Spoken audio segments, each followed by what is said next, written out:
कि ये 3.5 करोड़ बार जो नाम है, 3.5 करोड़ बार जो भगवान का नाम का उच्चारण है, 3.5 करोड़ बार जो भगवान का नाम लिया जाए, तो फिर इसको कैसे लिया, फिर इसका स्मरण कैसे किया? फिर ये 3.5 करोड़ बार भगवान ने जो 3.5 करोड़ रोम छिद्र दिए हैं, ये 3.5 करोड़ जो रोम छिद्र हमें प्रदान किए हैं, तो ये 3.5 करोड़ बार हम भगवान का नाम लें तो कैसे लें? क्या करा जाए कि 3.5 करोड़ बार भगवान का नाम निकल जाए? क्या करें कि हम 3.5 करोड़ बार भगवान के नाम का उच्चारण हो जाए? तो कहा, जब मनुष्य कलिकाल में, कलयुग में शिव महापुराण की कथा में जाकर बैठेगा और लाखों भक्त जब एक साथ भगवान शंकर के नाम को लेंगे, वो नाम लेते से ही आपस में वो शब्द टकराएंगे, टूटेंगे और वो शब्द 3.5 करोड़ के रूप में प्रसिद्ध होकर उस मनुष्य देह का कल्याण कर दे। और एक साथ मिलकर जब अपन श्री शिवाय नमस्तुभ्यम कहते हैं, जब एक साथ मिलकर अपन भगवान का भजन करते हैं, जब एक साथ मिलकर अपन भगवत नाम का स्मरण करते हैं, हम आपको बार बार कहते हैं कि साथ में बोला करो। बोलने का कारण क्या है? साथ में बोलेंगे तो वो शब्द निकलेगा, निकलेगा तो वो एक दूसरे से टकराएगा, टकराएगा तो वो हमारे 3.5 करोड़ रोम छिद्र में समाहित होता चला, समाहित होता। श्री शिवाय नमस्तुभ्यं, श्री शिवाय नमस्तुभ्यं, श्री शिवाय नमस्तुभ्यं, श्री शिवाय नमस्तुभ्यं। 3.5 करोड़ रोम छिद्र जो परमात्मा ने दिए हैं, वो उच्चारण के लिए। ये मानव जीवन में अच्छे भी मिलेंगे, बुरे भी मिलेंगे। अब शिव कथा क्या कर रही है, भगवान शंकर का चरित्र क्या कर रहा है कि यदि अच्छे और बुरे सब मिल रहे हैं तो आप एक कार्य करिए, अपने पथ पर, अपने भजन पर, अपने स्मरण पर आगे बढ़ते रहे। और जब आप अपने भजन पर, अपने स्मरण पर, अपनी भक्ति पर, अपने मंत्र जाप पर, अपने नाम जाप पर, भगवत नाम पर, भगवान के शब्दों पर, भगवान के अक्षरों पर, मंत्रों पर, स्मरण में आगे बढ़ते जाएंगे तो कोई बुरी संगत, कोई बुरा व्यक्ति आपके पास नहीं आए। हुआ धोंधुमुख का माता चली गई, पिता चले गए, धोंधुमुख का पत्नी चली गई। कल कथा में कहा था, अकेला धोंधुमुख बचा और वह भगवान बृहस्पति के पास में गया। बृहस्पति बाबा से पूछा कि मेरे जीवों का कल्याण कैसे होगा, मेरे पितरों का कल्याण कैसे होगा, मेरे पूर्वजों का कल्याण कैसे होगा।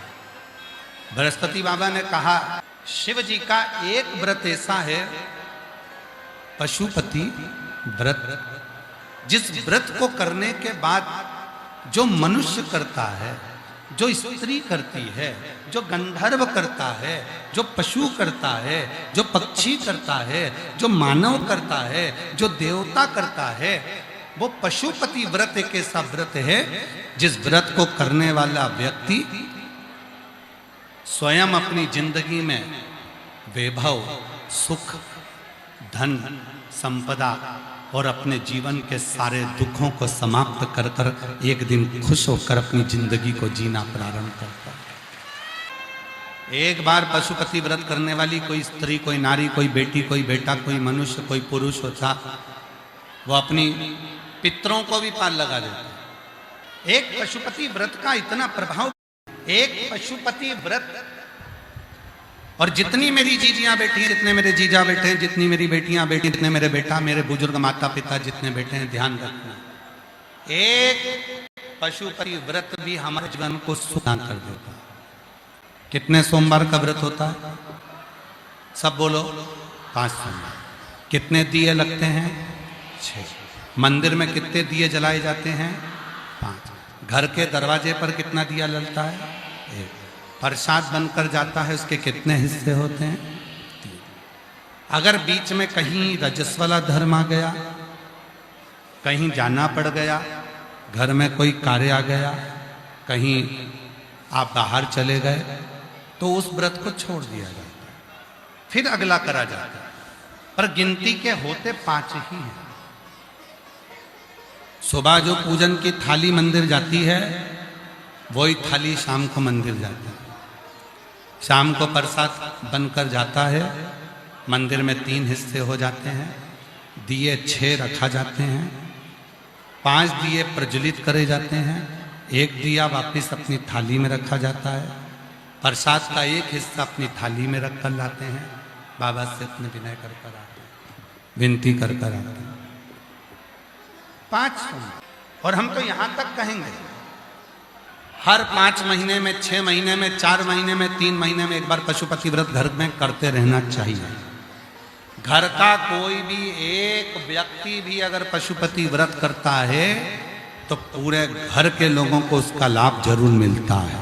पशुपति व्रत का इतना पहला व्रत पशुपतिनाथ का जब करा जाता है, पहला सोमवार पर पूजन कर कर, प्रसाद का 1 हिस्सा लेकर, 1 दीपक लेकर, जब आप दरवाजे के राइट हैंड पर अपने सीधे हाथ की ओर दरवाजे के सामने बैठती हो,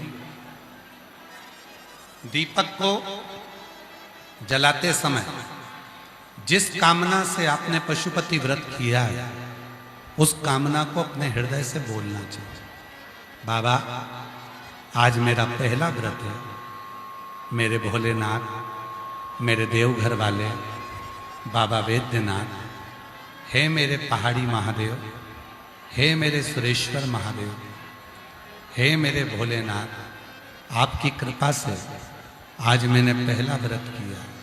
बाबा, मेरे इस व्रत को स्वीकार कर।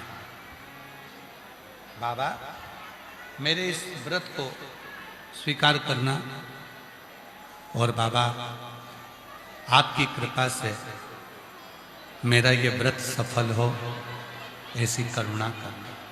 ऐसी स्कंद पुराण में, काशी खंड में लिखा है, दुनिया के सारे पापियों के पाप को अगर एकत्रित करा जाए और मुख से श्री शिवाय नमस्तुभ्यम कहा।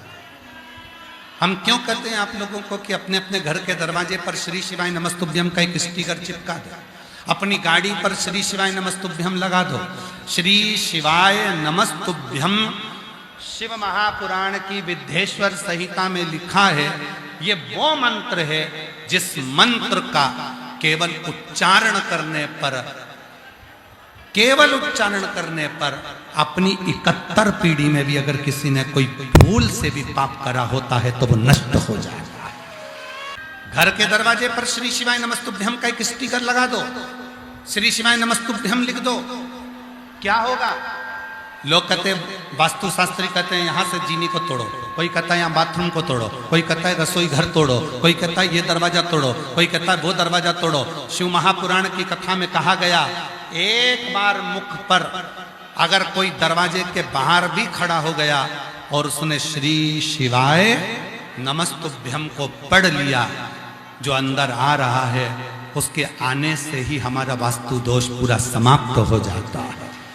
एक श्री शिवाय नमस्तुभ्यम वो मंत्र है, श्री शिवाय नमस्तुभ्यम वो ऊर्जा है, श्री शिवाय नमस्तुभ्यम वो बल है, श्री शिवाय नमस्तुभ्यम वो एक ऊर्जा है जिसके पाने से, जिसके बोलने से, जिसकी सम्मुखता से, जिसके सामने होने से हमारे जीवन के सारे संचित पाप नष्ट हो जाए। कि मंदिर जाया करो तो एक काम जरूर करा करो। जैसे ये भगवान शंकर का शिवलिंग है, ये जलाधारी है, पानी चढ़ाते हो या घूमकर पानी नीचे की ओर जाता है। कई माताओं की आदत रहती है कि भगवान का दिया जलाकर वो इस जलाधारी पर रख देती है। कई माताओं की आदत रहती है अपनी पूजन की थाली भी इसी जलाधारी पर रख देती है। कई माताओं की आदत रहती है कि इसी जलाधारी पर पानी का जो लोटा होता है, कलश होता है, जल चढ़ाने के बाद इसी जलाधारी पर वो लोटे को रख देती है। ये शिव है। ये जो जलाधारी है ये भगवान शंकर की जो शिवलिंग रखा हुआ है, जो ये जलाधारी है, ये भगवान माता जगतजननी जगदम्बा पार्वती जी का हस्त कमल, माता पार्वती जी का हस्त कमल है। इसी जलाधारी के ठीक सामने से जो जल बह रहा है, राइट में गणेश जी, लेफ्ट में कार्तिकेय जी, बीच में अशोक सुंदरी। शिव जी के ऊपर जो पानी ऊपर से जो बूंद बूंद कर कर गिरता है, वो शंकर भगवान की 5 बेटियां जया, विषहरा, श्यामली बारी, दौतली और देव। कभी भी कोई भी अगर जल चढ़ाकर यहाँ कलश रख दे, जल चढ़ाकर यहाँ पर कोई पूजन की थाली रख दे, जल चढ़ाकर कोई वस्तु यहाँ रख दिया तो वो श्रेष्ठ काम है, वो श्रेष्ठ है। आप उसको मना करा करो कि भाई ये शंभु शंभु शंभु शंभु शंभु शंभु शंभु शंभु शंभु। जल चढ़ाकर कोई लोटा यहाँ रख दे, कोई पूजन का सामान यहाँ रख दे, मना करो। ये पार्वती जी का हस्त कमल यहाँ पर ये ना। और कभी सांस की तकलीफ होती है, दमे की तकलीफ होती है, सांस से जुड़ी हुई तकलीफ होती है। क्यों कहते हैं आप लोगों को कि शिव जी को एक लोटा जल चढ़ाकर चढ़ा हुआ जल जो बहकर आता है उस जल का आचमन करा करो, उसको पिया करो।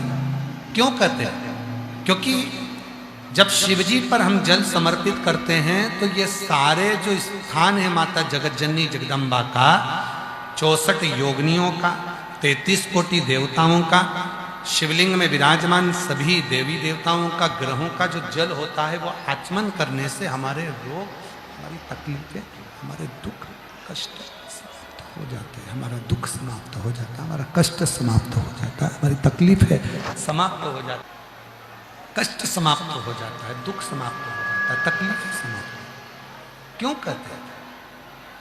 शिव का चढ़ा हुआ जो जल है वो हमारे जीवन में एक ऊर्जा देता है। बीजी जी हो,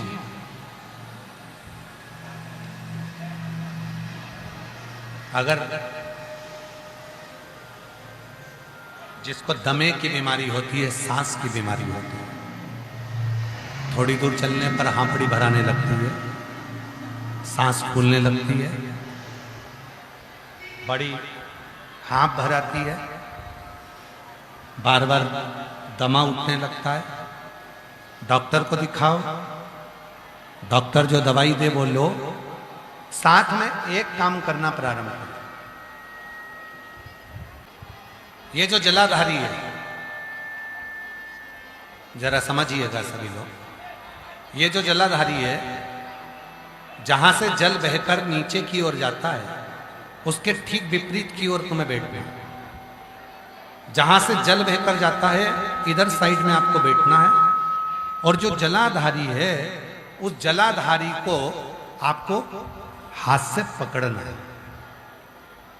7 बार जलाधारी को आपको स्पर्श करना है, थोड़ा हल्का सा दबाव देकर जलाधारी, और उस जलाधारी के हाथ को अपने हृदय पर लगाना, फिर जलाधारी को स्पर्श करना है, फिर हाथ को, फिर स्पर्श करना है, फिर हाथ को लगाना। 7 बाद में जो तुम लोटा भर के जल लेकर गए हो वो शिव जी को समर्पित कर कर उस जल का आचमन नंदी के पास बैठकर कर लो। आपको खुद महसूस होगा कि आप लंबा चल सकते हो, हाँप नहीं भराएगी, दम नहीं भराएगा, और एकदम श्वास पूर्ण है। क्यों? ये जो जलाधारी है ये केवल मां आदिशक्ति का हस्तकमल ही नहीं है। ये जलाधारी के आसपास में 64 योगनियां, 33 कोटि देवता, अष्ट सिद्धियां, नवनिधियां, आरोग्यता, यहां तक औषधियां भी इस जलाधारी के आसपास में होती है। इस जलाधारी इसको छू लेना, स्पर्श कर लेना, इसको छू लेना, स्पर्श कर लेना हमें भीतर से रोग से मुक्त कर देता है। रोग निवारण के लिए श्रेष्ठ शास्त्र